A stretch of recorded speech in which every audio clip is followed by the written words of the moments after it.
ये दोगली सरकार जो बिहार में बैठी हुई है, ये 90 दिन से जो गायब हो गए हैं अभी तक मुख्यमंत्री, किसी कोई मतलब प्रवासी मजदूर का कोई सुध लेने वाला नहीं है। वर्चुअल रैली में आप कितना कहाँ से पैसा लाए? आप 70,000 LED की 72,000 LED लगाएं, आप पैसा कहाँ से आया? PM केयर फंड के पैसा लगाएं, कहाँ से पैसा लाएं? PM केयर फंड में जो पैसा जमा हुआ उसका क्या लेखा जोखा है? उसका हिसाब कौन देगा? उसका हिसाब तो देना चाहिए ना आपको। आप हिसाब मांगने पर कुछ बोलते नहीं है, बोलते हैं कि हम हिसाब नहीं देंगे। अभी बिहार इलेक्शन पूछ रहे हैं भैया। अभी देखिए ये सब राजस्थान के विधायक को किनेगा, ये राजस्थान में सरकार बनाएगा। जब कोरोना शुरू हो रहा था तो ये सब क्या बोलते हैं, मध्य प्रदेश में विधायक खरीद के सरकार बनाया। वहाँ कोई सोशल डिस्टेंसिंग का पालन नहीं किया। अब वहीं राजस्थान का सरकार गिराने का इसका टारगेट है, महाराष्ट्र का सरकार गिराने का इसका टारगेट है। और अभी बिहार में चुनाव है, बिहार में जितना हो सके उतना पानी की तरफ पैसा बहाएगा ये लोग, और बिहार में विधायक का खरीद फरोख्त करेगा ये PM केयर के फंड से। बिहार इलेक्शन का तो बिहार इलेक्शन में इस बार ये जा रहे हैं, ये दोनों को ही जा रहे हैं। ये NDA का जो गठबंधन है, इसमें नीतीश कुमार और BJP के जो लोग शामिल हैं, डबल इंजन की सरकार है। इन्होंने सिर्फ और सिर्फ 15 साल से छला है और ठगा है बिहार की जनता को, चाहे शिक्षा व्यवस्था के नाम पर हो, चाहे स्वास्थ्य व्यवस्था के नाम पर हो, चाहे मजदूरों के नाम पर हो, चाहे बेरोजगारी के नाम पे हो, चाहे रोजगार के नाम पे हो।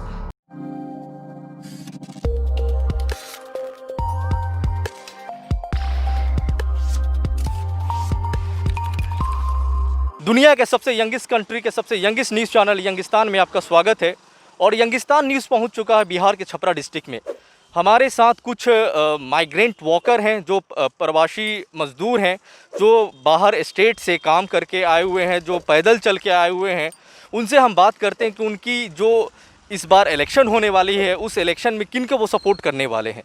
यंगिस्तान न्यूज़ में आपका स्वागत है। सबसे पहले हम ये जानना चाहते हैं आपसे कि बिहार में इलेक्शन होने वाला है अक्टूबर में, 21 अक्टूबर को इलेक्शन का डेट डिक्लेयर हो चुका है। क्या लगता है इस बार आपको इस इलेक्शन में? पहले तो बहुत बहुत धन्यवाद आपको, और आपके न्यूज़ चैनल के माध्यम से आपके जितने भी श्रोता हैं मैं उनको प्रणाम करता हूं। देखिए, जहां तक इलेक्शन का बात है और समर्थन का बात है, माइग्रेंट लेबर्स जो हैं, प्रवासी मज़दूर, वो लोग पैदल आए अपने घर के लिए, जिन्होंने खुद की सड़कें बनाई अपने मेहनत से, जिन्होंने इस देश को खड़ा किया, जिन्होंने सरकारें बनाई, उनके साथ एकदम भेदभाव वाला नीति है। ये दोगली सरकार जो बिहार में बैठी हुई है, ये 90 दिन से जो गायब हो गए हैं अभी तक मुख्यमंत्री, किसी कोई मतलब प्रवासी मजदूर का कोई सुध लेने वाला नहीं है।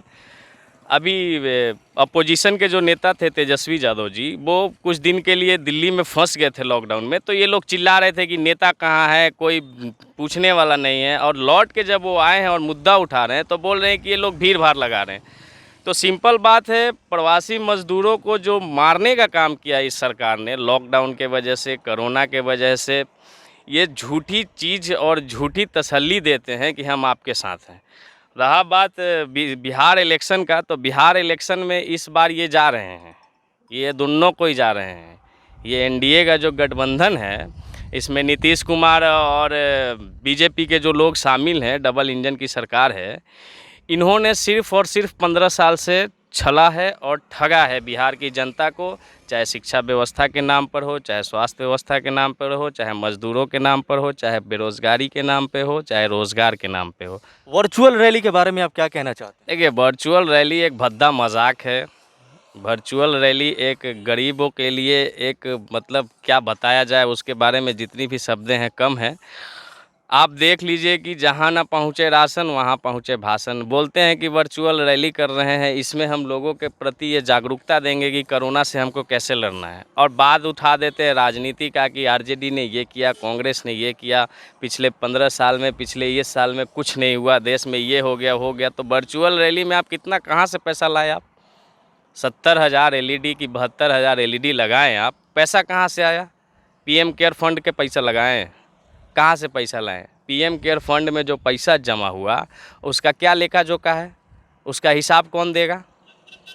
उसका हिसाब तो देना चाहिए ना आपको। आप हिसाब मांगने पर कुछ बोलते नहीं है, बोलते हैं कि हम हिसाब नहीं देंगे। तो आप ये कहना चाहते हैं कि पीएम केयर फंड में जो पैसे आए हैं वो पैसे बिहार इलेक्शन में खर्च होंगे? बिल्कुल बिल्कुल, अरे अभी बिहार इलेक्शन पूछ रहे हैं भैया। अभी देखिए ये सब राजस्थान के विधायक को किनेगा, ये राजस्थान में सरकार बनाएगा। जब कोरोना शुरू हो रहा था तो ये सब क्या बोलते हैं, मध्य प्रदेश में विधायक खरीद के सरकार बनाया। वहाँ कोई सोशल डिस्टेंसिंग का पालन नहीं किया। अब वहीं राजस्थान का सरकार गिराने का इसका टारगेट है, महाराष्ट्र का सरकार गिराने का इसका टारगेट है, और अभी बिहार में चुनाव है। बिहार में जितना हो सके उतना पानी की तरफ पैसा बहवाएगा ये लोग, और बिहार में विधायक का खरीद फरोख्त करेगा ये पीएम केयर के फंड से। आप पीएम केयर फंड से मजदूरों के लिए कितना राशि आवंटित किए थे? हैं? रोड पर चलते चलते आदमी मर गया, खाने के लिए खाना नहीं था, कुत्ता का मांस खाया है आदमी। प्रेग्नेंट औरतें बच्चा पैदा की हैं रोड पे, बूढ़ी माता मर गई हैं, बच्चे मर गए हैं। और ये देखिए एक आपको बहुत इंटरेस्टिंग बात बता रहे हैं कि हमारी दरभंगा की एक बहुत बहादुर बेटी जो अपनी पिताजी को साइकिल पर बैठा के लाई, उसको सरकार क्या कह रहा है कि ये अवसर है। अरे पैदल आँख के अंधो, ये अवसर नहीं आपदा है, ये आपदा से निकल के आई है, ये अवसर नहीं है। और सबसे बड़ा मुंह पे तमाचा कब लगा, जब साइकिल फेडरेशन वालों ने कहा कि हम इनको साइन करेंगे, किरण रिजिजू बोले कि इनको आगे जाना चाहिए, तो वो लड़की एकदम डायरेक्ट मना कर दी, बोले कि नहीं अभी हमको पढ़ाई करना है। और उसके बाद ही 5 गो 10 गो 20 गो 50 गो नेता पहुंचा, कोई साइकिल दे रहा है तो कोई ईद दे रहा है तो कोई उद दे रहा है, कोई उद दे रहा है। उसके जैसा 50,000 लड़कियां अपने पिता को लेकर डेली सड़कों पे निकली, कोई पूछने वाला और सुध लेने वाला नहीं है, समझे? तब क्या बताएं आपसे, आपके सामने वस्तु स्थिति है। लोग मरे सड़कों पे, खून के आंसू रोए सड़कों पे, भूखे सोए सड़कों पे, प्यासे सोए सड़कों पे। हम लोग, हमारे जितने भी हमारे गुरुजी हैं, हम लोगों ने मिल के अपने समाज में 5 पंचायत में हम लोगों ने अन्न वितरण किया अपने पैसे से। ये मेरा काम नहीं है, ये सरकार का काम था, ये सरकार को करना चाहिए था।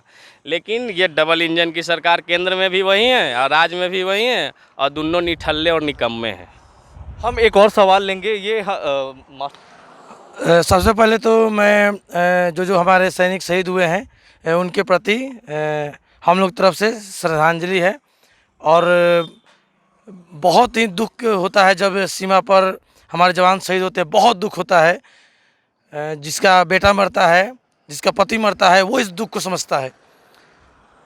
मेरे पापा भी आर्मी में रह चुके हैं और उन्होंने भी इन सभी लड़ाइयों को देखा है। मैं इस दर्द को बहुत अच्छी तरह समझता हूँ। और ये हमारे जो बड़े प्रशासक हैं, है ना, उनकी बहुत बड़ी ये विफलता है, कमजोरी है। या बताइए कि जो हमारा नेपाल, जिससे कभी हमारा तू में नहीं होता था, वो वहाँ के नेपाली पुलिस और वहाँ के सेना गोली चला रहे हैं, हमारे लोग मर रहे हैं। फिर वहाँ बॉर्डर पर इतने सारे वो झड़प हो रही है। इसमें जो सरकार की जो इच्छा है, जो उनकी विफलता नज़र आ रही है, स्पष्ट विफलता नज़र आ रही है। वे लोग सीरियस नहीं इसके प्रति। जब पाकिस्तान की बात आती है तो सीधे होता है कि सीधे उसको हम लोग नष्ट कर देंगे, है ना। इनका जो सीना होता है 56 इंच का होता है। लेकिन जब चीन की बात आती है तो सीधे आती है कि आप लोग ऐप इंस्टॉल कर दो, चाइनीज़ ऐप हटा दो, चाइनीज़ इस्तेमाल मत करो। वो ठीक है, कोई नहीं इस्तेमाल करेगा चाइनीज़ ऐप, उससे किसी का काम नहीं चलने वाला है। सब लोग हटा देगा तो क्या उससे प्रॉब्लम सॉल्व हो जाएगा? हमारे जवान नहीं मरेंगे। ये बोलते हैं कि चाइनीज सामान का बहिष्कार करना चाहिए, बहुत सही बात है। हम लोग बहिष्कार किए, लेकिन क्या फ़ायदा हुआ? वो तो आपके अंदर घुस कर आपके सैनिकों को मार रहा है वो, और आप कुछ नहीं कर पाए। आप सिर्फ बोलते हैं कि बलिदान व्यर्थ नहीं जाएगा। बलिदान होगा क्यों? बलिदान ही नहीं होना चाहिए।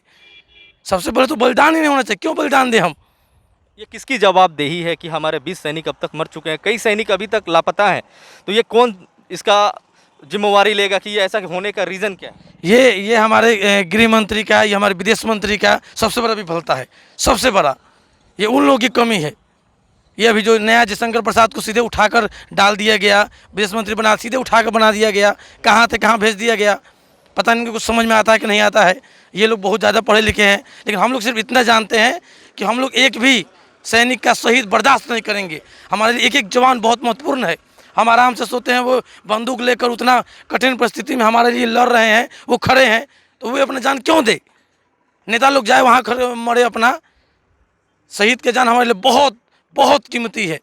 देखिए, जो युवाओं की बात करें, जो रोज़गार की बात करें, जो हमको समझे, शिक्षा की बात करें, स्वास्थ्य की बात करें, उनको मौका मिलना चाहिए। जो यंग हैं, यंग लोग ही हमको समझ सकते हैं। रहा बात, देखिए, वोट देना नहीं देना वो अलग बात है, लेकिन जो आपको समझ रहे हैं, आपके लिए काम कर रहे हैं, उसको आगे आना चाहिए। और 15 साल तो हम लोग देख लिए, एक विशेष परिवार को टारगेट कर करके 5-3 बार आ गए आप, तो कितना दिन तक आप उसको के नीचे गिराइएगा। अरे उसके अलावा भी काम है आपके पास। क्या आपका स्वास्थ्य व्यवस्था क्या है, कहाँ है? दरियापुर, आप यही बगल में दरियापुर स्वास्थ्य केंद्र है, आप वहाँ चले जाइए, नीलबट्टा सन्नाटा जीरो। शिक्षा का स्थिति आपको मालूम है, देखिए रहे हैं। उसके बाद रोज़गार का स्थिति आपको मालूम है। सारा अगर पूरे इंडिया का स्टेट अगर जो बैन कर दे बिहारी को, तो सब भूखले मर जाएंगे। लेकिन हमारे मुख्यमंत्री का एकदम नाजायज़ और दोगला रवैया है। तो आप ये कहना चाहते हैं कि डबल इंजन की जो सरकार है इस बार बिहार में नहीं आएगी? नहीं नहीं, बिल्कुल नहीं आएगी, सवाल पैदा नहीं है। अरे 65 करोड़ पूरे देश में प्रवासी मजदूर हैं, अब बिहार में 10-12 करोड़ हैं। अगर ये 10-12 करोड़ ठान लिए कि हटाना है तो हटाना है, ये हट रहे हैं, ये जा रहे हैं। ये चच्चा लोग का टाइम पूरा हो गया है। अब देखिए, जो नौजवान है, जैसे प्रशांत किशोर भी हैं, कन्हैया कुमार भी है, आपका तेजस्वी यादव है। तेजस्वी यादव का पलड़ा थोड़ा भारी है, क्योंकि तेजस्वी यादव ने वो कुछ दिन के लिए लॉकडाउन में फंस गए थे, तो लोग उन आप पे कहीं ना कहीं ये कहना चाहते हैं कि तेजस्वी यादव ने प्रवासी मजदूरों के साथ में खड़ा हुआ। गृह मंत्री ने आके यहाँ पे वर्चुअल रैली किया, 144 करोड़ रुपए खर्च करके 76,000 LED लगाया, उसके ऊपर आप क्या कहना चाहते हैं? देखिए, आप तेजस्वी यादव भैया को तो बहुत बहुत धन्यवाद देना चाहते हैं, जो कि वो समझे गरीबों का जो दर्द है, वो समझे और खड़े रहें। उन्होंने मुख्यमंत्री साहब को ऑफ़र किया था कि हम लोग 2000 बस दे रहे हैं, आप प्रवासी मजदूरों को मंगा लीजिए। इन्होंने ठुकरा दिया। उसके बाद ये बोले कि हम आपको ट्रेन दे रहे हैं, उनसे भी आप मज़दूरों को मंगवा लीजिए। इन्होंने फिर से ठुकरा दिया। उसके बाद ये उन्होंने बोला कि सारे घर में राशन और किरासन को मुफ्त किया जाए, फिर से ये लोग ठुकरा दिए।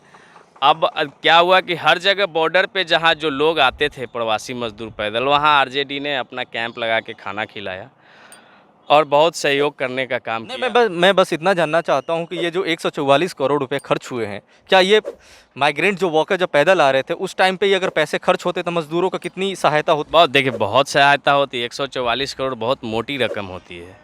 ये बोले तो वर्चुअल रैली के नाम पे ये तमाचा मारे हैं गरीबों को तमाचा मारे हैं, और गरीबों का केवल और केवल वो मजाक उड़ाए हैं।